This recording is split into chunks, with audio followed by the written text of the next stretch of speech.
আমার শ্রদ্ধেয় ডাক্তারবৃন্দ, আপনাদের থাকার অনেক অসুবিধা আছে। ঝুঁকিপূর্ণ ভবনে আমাদের ডাক্তাররা থাকে, যাদের উপর আমাদের স্বাস্থ্য নির্ভর করে, যাদের উপর আল্লাহর পরে আমাদের জীবন নির্ভর করে। আমরা অসুস্থতা, রুগ্ন অবস্থা থেকে সুস্থ অবস্থায় ফিরে যেতে পারি। সেই সম্মানিত ডাক্তারদের যদি ঝুঁকিপূর্ণ ভবনে রাখেন, এটাকে মানানসই হয় আমাদের জন্য? আমরা তো এই দেশের মানুষ, দেখতে হবে তো।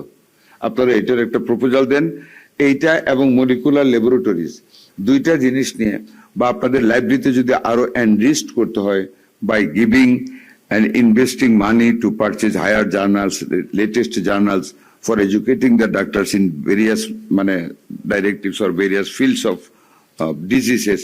এগুলো আপনারা একটু আমাদেরকে একটা প্রপোজাল দেন।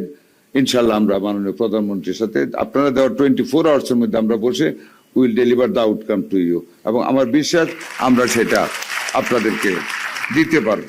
আর হোস্টেলটার ব্যাপারে আপনারা কোথায় জায়গা আছে? একটা জায়গা আপনার অবশ্য সেকেন্ড বিল্ডিং করার জন্য পূর্বাচলে না, হ্যাঁ, 66 একর জায়গা আপনারা চেয়েছেন। এটার কি পর্যায়ে আছে পোস্ট গ্রাজুয়েটের জন্য?